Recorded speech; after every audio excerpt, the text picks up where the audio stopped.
오늘은 요한복음 강의 59번째 성령을 받으라라는 제목으로 여러분과 함께 연애를 나누려고 합니다.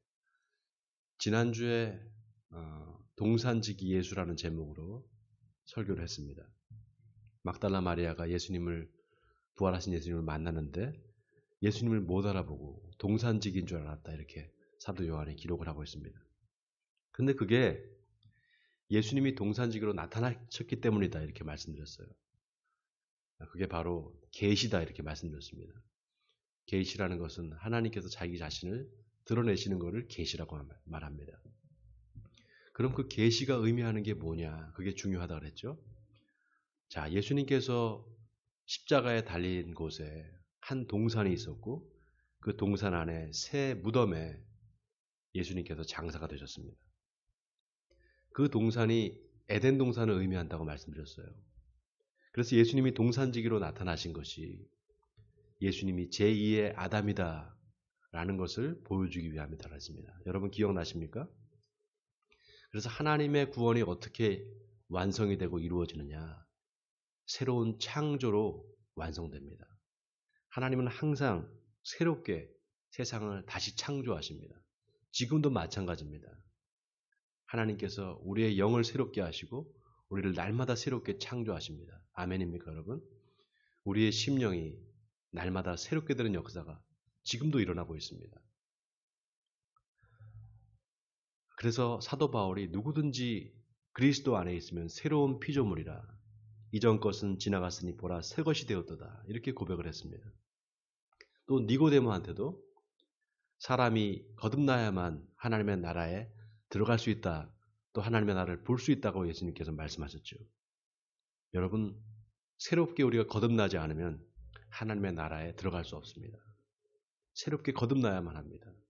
우리의 영이 새롭게 되고 날마다 새롭게 되지 않으면 우리는 하나님의 나라를 볼 수도 없고 하나님의 나라에 들어갈 수도 없습니다. 바로 예수 그리스도와 함께 죽고 예수 그리스도와 함께 다시 살아야 되는 것입니다. 원하기는 성령으로 거듭나시는 저와 여러분이 되시길 주님의 이름으로 간절히 축원드립니다. 자, 오늘 본문에 부활하신 예수님께서 이번에는 막달라 마리아가 아니라 제자들한테 나타나십니다. 자, 오늘 본문 19절을 우리 같이 볼까요? 우리 한번 같이 읽어보겠습니다. 19절입니다. 시작. 이날 곧 안식 후 첫날 저녁 때 제자들이 유대인들을 두려워하여 모인 곳에 문들을 닫았더니 예수께서 오사 가운데 서서 이르시되 너희에게 평강이 있을지어다. 자, 따라하겠습니다. 너희에게 평강이 있을지어다. 우리 옆에 있는 분들한테 이렇게 인사하겠습니다. 샬롬, 이렇게 인사하겠습니다. 샬롬. 샬롬이라는 것은 평안하세요, 이런 뜻이에요. 하나님은 우리가 평안하기를 원하십니다. 우리의 삶에, 우리의 마음에 평안이 있기를 하나님께서 원하세요. 코로나 때문에 참 어렵습니다. 모든 게 참 어렵습니다. 벌써 2년이 지나가고 있어요. 마스크를 쓰고 살아간 지가 벌써 2년째 됩니다. 백신을 맞으면 괜찮을 거라고 생각했어요. 백신을 맞으면 이게 금방 없어지겠지, 이렇게 생각했는데 백신을 맞고 또 부작용으로 돌아가시는 분들이 있어요. 그러니까 또 백신 맞기도 두렵습니다. 그리고 백신을 맞아도 그러면 마스크를 벗고 다녀도 괜찮으냐? 그것도 아니에요. 백신을 맞았는데 또 뭐 돌파 감염이라는 게 있어서 또 걸리는 사람도 있다 그럽니다. 그러니까 이게 참 언제 우리가 이 마스크를 벗게 될지 모릅니다. 참 답답합니다. 결국 하나님께서 우리의 생명을 지켜주지 않으면 안 된다는 그런 생각을 할 수밖에 없습니다. 여러분 그렇게 생각 안 드십니까? 하나님께서 우리의 생명을 지켜주지 않으면 우리가 온전할 수가 없구나. 저는 그렇게 생각합니다. 왜냐하면요, 여러분, 그 면역력이라는 게 우리 자체에서 면역력이 생겨서 그 면역력이 이제 바이러스와 싸우는 거잖아요. 백신이 우리의 면역력을 좀 도와주는 거죠. 그러니까 우리의 이 면역력을 내가 스스로 이 면역력을 갖추지 않으면 안 되는 거예요. 그런데 그 면역력, 그게 바로 뭐겠습니까? 생명력이죠. 하나님께서 생명을 주시기 때문에 우리가 살아있을 수 있는 겁니다. 여러분, 어떤 세상의 그 어떤 것에 우리의 생명과 우리의 재산을 맡길 수가 없습니다. 무엇이 담보해 주질 않아요. 하나님께서 우리를 지켜주지 않으면 안 됩니다. 여러분 아멘입니까? 이 믿음이 여러분에게 있기를 바랍니다. 하나님께서 나를 지켜주지 않으면 내가 온전할 수 없다라는 사실. 그래서 하나님께서 나를 지켜주셔야만 된다는 것. 그래서 우리가 하나님께 의지하고 하나님께 기도하는 것입니다. 사람이 제일 두려워하는 거 뭐겠습니까? 죽음이죠, 죽음. 근데 왜 그렇게 우리가 죽음을 두려워할까요, 여러분? 왜 이렇게 죽음을 두려워할까요? 모르기 때문입니다. 알지 못하기 때문이에요. 죽음이라는 것은 미지의 영역입니다. 우리가 죽음을 경험하는 순간 우리는 이 세상 사람이 아니잖아요. 그러니까 경험하지 못하고 알지 못하기 때문에 두려운 겁니다. 근데 만약에 여러분 어떤 사람이 죽음을 경험했다고 생각해 보세요. 그래서 그 죽음을 자신이 경험한 죽음을 사람들에게 말할 수 있다고 생각해 보세요. 그러면 더 이상 죽음은 두려운 게 아니게 됩니다. 예수님께서 바로 그런 분입니다. 예수님은 죽은 지 3일 만에 다시 부활하셨습니다. 그래서 그분은 많은 사람들에게 죽음에 대해서 두려워할 것이 없다. 너희가 두려워하지 않아도 된다. 이렇게 말씀하신 분입니다. 우리가 그 예수 그리스도를 믿는 거 아니겠습니까? 여러분 두려움에서 벗어나시기 바랍니다. 예수를 믿음으로 말미암아 그 두려움을 떨쳐내시기를 주님의 이름으로 축원드립니다. 여러분 보세요. 부활하신 예수님을 만난 제자들이 처음에는 두려워했습니다. 영인 줄 알고 두려워했다 이렇게 나와 있어요. 누가복음에 보면. 근데 그 두려움이 금방 기쁨으로 바뀝니다. 왜냐? 예수님이 바로 영원한 생명이기 때문에 그렇습니다. 아멘입니까 여러분? 여러분 부활을 믿으세요? 아멘입니까? 나는 부활이요 생명이 나를 믿는 자는 죽어도 살겠고 무릇 살아서 나를 믿는 자는 영원히 죽지 아니하리니 이것을 네가 믿느냐? 믿으시면 크게 아멘하시기 바랍니다. 예. 바라기는 두려움이 올 때 부활하신 예수님을 생각하시기 바랍니다. 예수를 믿는 성도들에게 죽음은 끝이 아닙니다. 죽음이 끝이 아니에요. 동산지기로 나타나신 예수님이 그거를 보여주는 겁니다. 부활하신 예수님을 바라볼 때 우리는 어떤 두려움도 이기고 승리할 줄 믿습니다. 이 코로나 상황이 어렵지만 주님이 우리에게 주시는 평안이 있습니다. 여러분에게 그 평안이 있습니까? 주님이 주시는 평안. 저는 제가 마스크를 이렇게 쓰고 다니지만 사실 벗고 다니고 싶어요. 저는 산에 가서는 마스크를 벗습니다. 산에 등산하러 갈 때는. 근데 안에는 꼭 마스크를 또 써요. 그래서 마스크를 내려도 괜찮아 산에 왔을 때는. 그래도 막 마스크를 쓰고 있어요. 그러니까 참 왜 마스크를 쓰냐 했더니 다른 사람이 올 때 이렇게 불편하게 생각할까 봐 마스크를 쓴다는 거예요. 우리 마음에 지금 이 코로나 상황이라도 하나님이 주시는 그 평안이 없다면 우리 불안해서 살겠습니까? 못 살죠. 하나님이 우리에게 늘 평안을 주시기 때문에 우리가 살아있는 줄 믿습니다. 자, 다시 오늘 본문으로 돌아와서요. 예수님이 제자들이 모인 곳에 나타나셨어요. 그래서 너희에게 평강이 있을지어다 이렇게 말씀하시면서 손과 발의 못자국을 보여주십니다. 그리고 창자국을 보여주세요. 그러자 제자들이 기뻐했습니다. 그때 예수님께서 다시 너에게 평강이 있을지어다 반복해서 말씀하시고 아버지께서 나를 보내신 것 같이 나도 너희를 보내노라 이렇게 말씀하셨어요. 자, 여기 아버지께서 나를 보낸 것 같이 나도 너희를 보낸다. 이 말씀이 아주 의미심장합니다. 여러분 요한복음 1장 1절 어떻게 시작되죠? 태초에 말씀이 계시니라. 이 말씀이 하나님과 함께 계셨으니 이 말씀은 곧 하나님이시니라. 이렇게 시작이 됩니다. 그러고 나서 6절에 보면은요. 하나님께로부터 보내심을 받은 사람이 있으니 그의 이름은 요한이라 이렇게 시작돼요. 네, 바로 세례 요한을 말하는 거죠. 세례 요한이 요단 강가에서 세례를 주니까 제사장과 레위인들이 와서 네가 엘리야냐 이렇게 물어봅니다. 그러니까 아니라. 그러면 네가 그 선지자냐? 아니다. 그럼 너는 너에 대해서 무엇이라고 말하겠느냐? 무엇이라고 하느냐 이렇게 묻죠. 그때 세례 요한이 나는 선지자 이사야의 말과 같이 주의 길을 곧게 하라고 광야에서 외치는 자의 소리다 이렇게 말합니다. 이 말씀이 이게 이사야서 40장 3절을 인용한 겁니다. 이사야서 40장 3절에 외치는 자의 소리여 이르되 너희는 광야에서 여호와의 길을 예비하라 사막에서 우리 하나님의 대로를 평탄케 하라 여호와의 영광이 나타나고 모든 육체가 그것을 함께 보리라. 자, 모든 육체가 그것을 함께 보리라. 바로 하나님을 직접 보게 될 거다 이 말입니다. 바로 예수 그리스도 말씀이 육신이 돼서 오신 예수님을 너희가 보게 될 거다 이 말이죠. 그러니까 세례 요한의 사역은 뭐였는가? 바로 그 예수님을 세상에 드러내는 겁니다. 예수님께서 세례 요한한테 세례를 받으러 나오실 때 세례 요한이 뭐라고 말합니까? 보라, 세상 죄를 지고 가는 하나님의 어린 양이로다. 많은 사람들이 거기 모였는데 예수님을 향해서 보라, 세상 죄를 지고 가는 하나님의 어린 양이로다 이렇게 예수님을 드러냈습니다. 그러니까 자, 오늘 보세요. 오늘 본문의 예수님이 아버지께서 나를 보내신 것 같이 나도 너희를 보내노라. 자, 이 말씀이 아주 의미심장한 게요.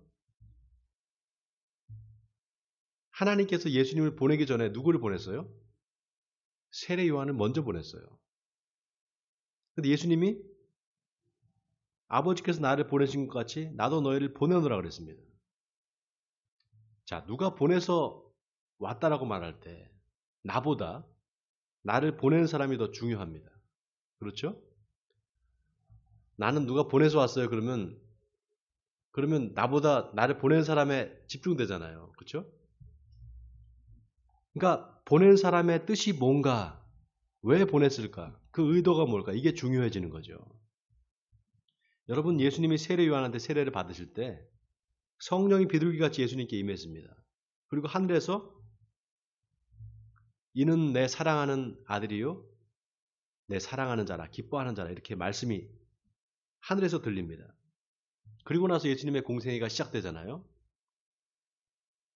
그런데 누가복음에 기록된 예수님의 첫 공생의 사역이 뭐였는가 하면은 나사렛에 있는 한 회당에 들어가셔서 예수님께서 성경을 펴서 읽으셨어요.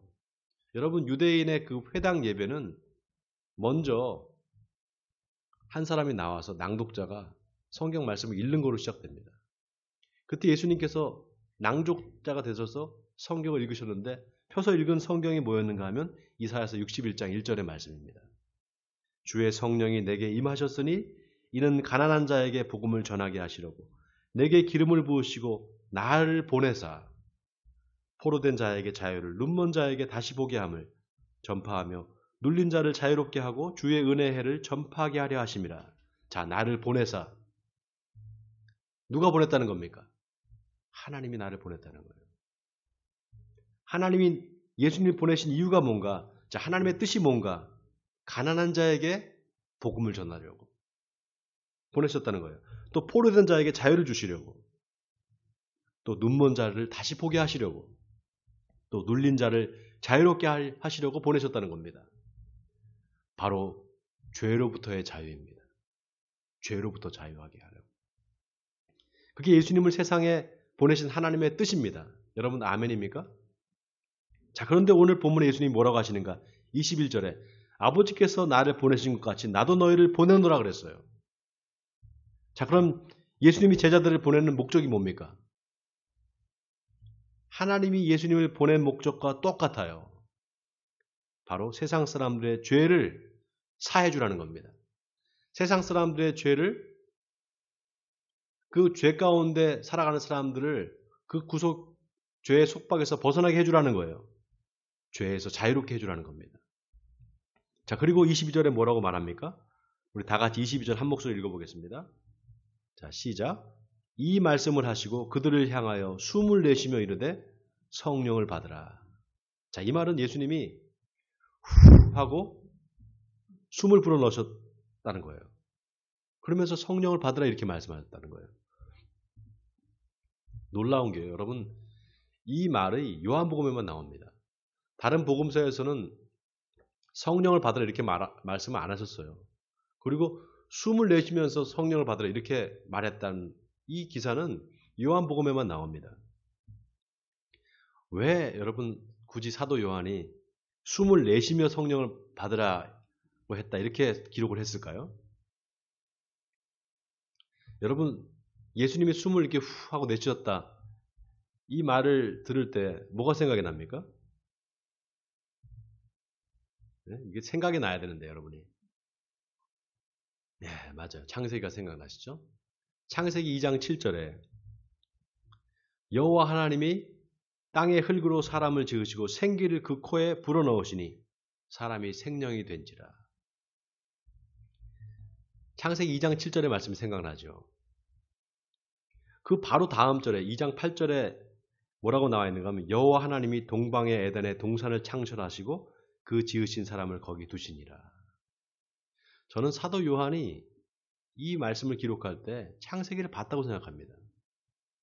창세기 그 에덴 동산을 계속해서 지금 염두에 두고 지금 요한복음을 기록하고 있다. 저는 그렇게 생각해요. 여러분 사람이 이 살아있다는 게 결국 뭡니까? 숨을 쉬는 거예요. 숨을 들이쉬고 내쉬고 드시고 내쉬고 이게 살아있는 거잖아요. 하나님이 사람의 코에 생기를 불어넣으셨다라고 할 때 그 생기가 뭘까요, 여러분? 그러면 생기가 뭘까요? 이 히브리 말로 니시마 타임 이렇게 됩니다. 니시마 타임. 니시마 타임 이게 번역을 하면 하나님의 숨이에요. 하나님의 호흡입니다. 하나님이 후 하고 당신의 숨을, 당신의 호흡을 사람의 코에 불어넣어 주신 거예요. 그러니까 사람이 살아서 숨쉬는 살아있는 존재가 됐다는 겁니다. 여러분 사람이 죽을 때요. 죽을 때 어떻게 죽습니까? 숨을 후 하고 내쉬고 죽어요. 숨을 이렇게 하고 죽는 사람이 없습니다. 애가 태어날 때는 어때요? 숨을 들이쉬니까 애가 우는 거예요. 애가 뱃속에 있다가 물에 이렇게 양수에 쌓여 있잖아요. 애가 태어나면 어떻게 돼요? 이제 공기가 폐로 들어오니까 애가 이게 기분이 나빠서 처음 경험해보는 거니까 기분이 나빠서 운다 그래요. 숨을 들이쉴 때. 처음에 태어날 때 숨이 들어오고 결국 죽을 때는 숨을 내쉬고 죽습니다. 그러니까 결국 우리의 삶이 우리의 생명이 어디에 있느냐? 숨을 들이쉬고 나가는 게 거기에 있는 거예요.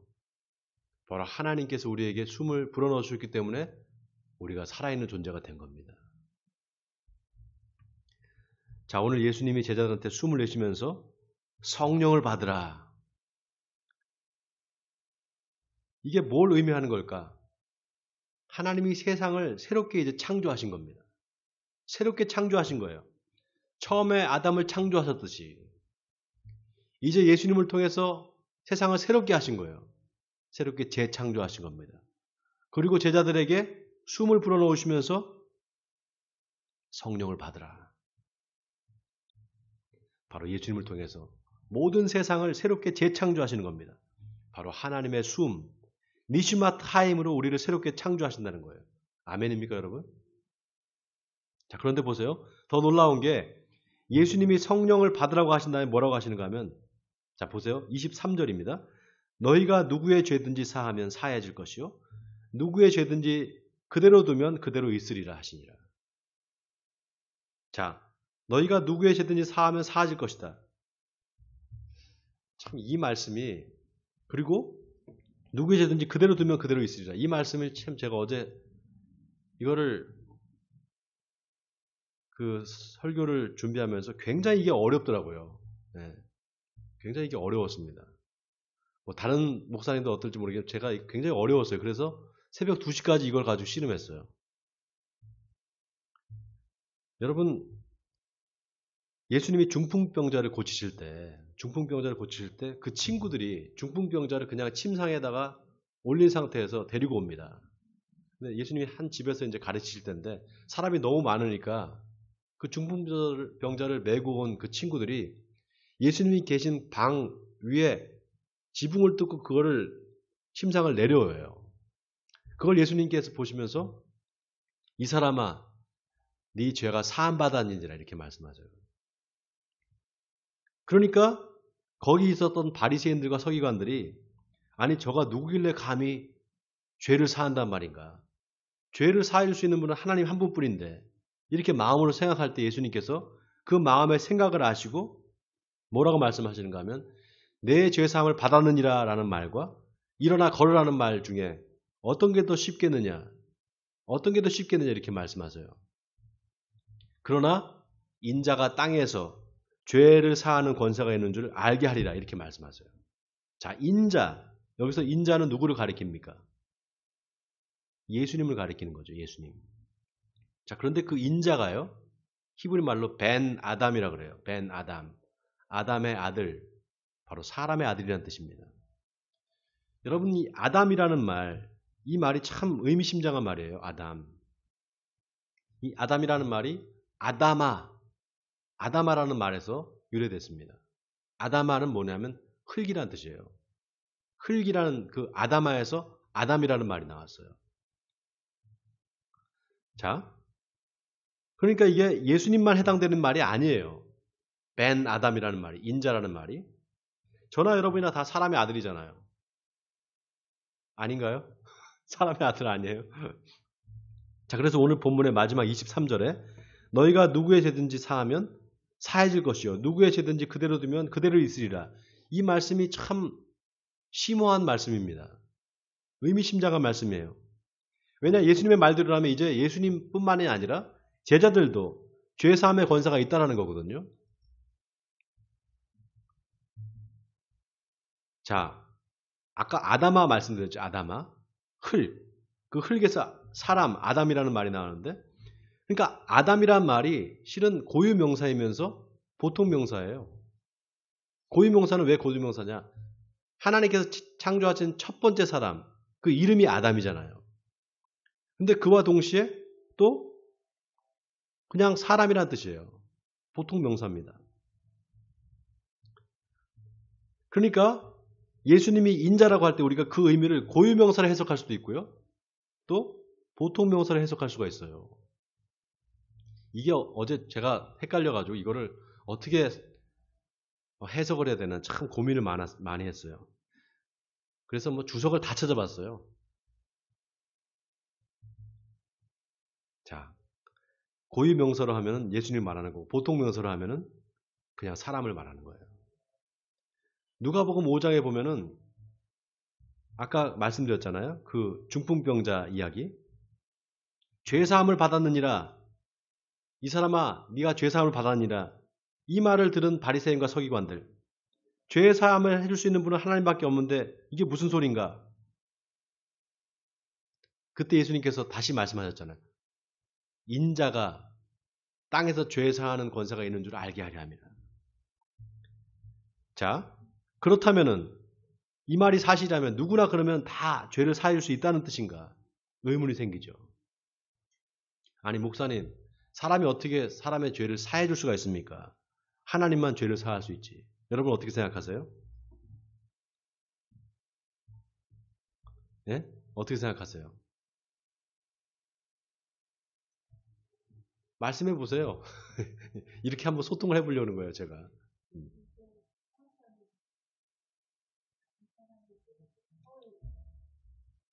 자, 이제 그 부분이 제가 헷갈렸던 부분이에요. 자, 여러분도 아마 마찬가지일 거예요. 누가 나한테 잘못을 하고 죄를 지면은 그 사람을 내가 용서할 수 있죠. 용서. 용서한다는 게 죄를 사해주는 의미일까? 네? 어떤 의미일까요, 여러분? 용서를 내가 해줄 수 있잖아요. 그러면 그 용서가 죄를 사해줄 수 있다는 의미일까? 여러분, 인간이 죄를 사해야 한다는 것이 그게 인간으로서는 할 수 없는 일입니다. 죄를 사한다는 건 인간의 권한이 아니에요. 그러나 죄의 용서를 선포할 수는 있습니다. 여러분 잘 들으세요. 당신의 죄가 사해졌어 이렇게 말할 수는 없어요. 특히 자기 자신의 죄에 대해서는 자기가 사할 수 없습니다. 다른 사람이 죄 진 거를 용서할 수는 있어요. 그러나 그것이 사했다는 의미와는 다른 겁니다. 그러나 죄 용서를 선포할 수는 있어요. 당신의 죄가 용서받았다 이렇게 선포할 수는 있어요. 내가 너의 죄를 사하노라 이게 아니라 당신의 죄가 용서받았습니다 이렇게 선포할 수는 있단 말이죠. 바로 예수 그리스도의 십자가 복음입니다. 예수 그리스도의 십자가의 복음, 그건 우리가 전할 수 있다 이 말이에요. 예수님은 십자가에서 자기 손과 발에 못을 박고 창으로 자기 옆구리를 찌르는 사람들을 향해서 하나님, 저들의 죄를 사해 주시옵소서. 자기들이 하는 것을 알지 못함이니이다.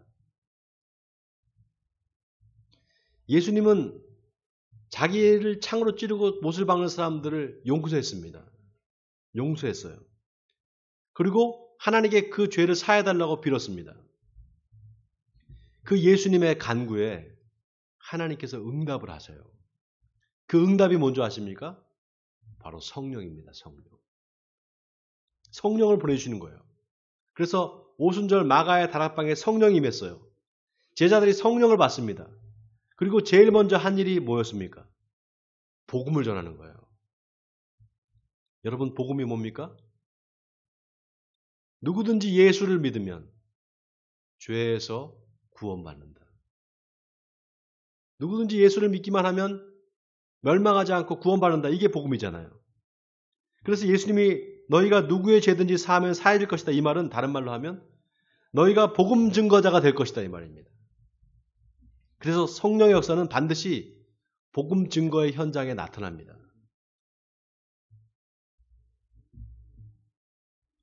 놀랍게도 예수님이 가르쳐주신 기도에 우리가 우리에게 죄 지은 자를 사해 준 것 같이 우리의 죄를 사해달라는 간구가 나옵니다. 우리가 우리에게 죄 지은 자를 사해 준 것 같이 우리의 죄를 사해달라. 여러분 어떻게 우리가 다른 사람의 죄를 사해 줄 수 있습니까? 너희가 누구의 죄든지 사하면 사해 줄 것이요 누구의 죄든지 그대로 두면 그대로 있을 것이라 그랬는데 어떻게 그게 가능할까요? 바로 복음 증거를 통해서 가능해집니다. 여러분 보세요. 안 믿는 사람한테 복음을 전하면 반응이 두 가지입니다. 하나는 복음을 받아들이는 사람이 있고요. 또 하나는 받아들이지 않는 사람이 있어요. 받아들이면 어떻게 됩니까? 그 사람의 죄가 사해집니다. 못 받아들이면 그 사람의 죄가 그대로 있는 거예요. 예수님은 오직 너희에게 성령이 임하시면 너희가 권능을 받고 온 유대와 사마리아 땅까지 이르러 내 증인이 되리라. 이렇게 말씀하셨어요. 성령이 오시면 제일 먼저 하는 일이 복음 증거입니다. 그래서 언제나 성령의 역사는 복음 증거의 현장에서 나타나요. 그러니까 예수를 믿는다고 하고 교회를 다니는데 복음을 전하지 않는 사람, 그 사람은 아직 성령 받은 사람이 아닌 겁니다. 여러분 제자를 헬라어로 아포스톨로스라고 그래요. 아포스톨로스. 한번 따라해 볼까요? 아포스톨로스. 이게 보내심을 받은 자라는 뜻입니다. 누가 보냈습니까? 아버지께서 나를 보낸 것 같이 나도 너희를 보내노라. 바로 예수님이 우리를 보냈습니다. 예수님이. 바로 예수님이 저와 여러분을 제자로 삼은 것입니다. 원하기는 성령 하나님이 그 성령 하나님의 역사가 저와 여러분의 삶에 나타나기를 바랍니다. 그래서 우리가 우리에게 죄 지은 자를 사해 준 것 같이 우리의 죄를 사해달라는 주님의 기도가 저와 여러분의 복음 전도를 통해서 응답받기를 주님의 이름으로 간절히 축원드립니다.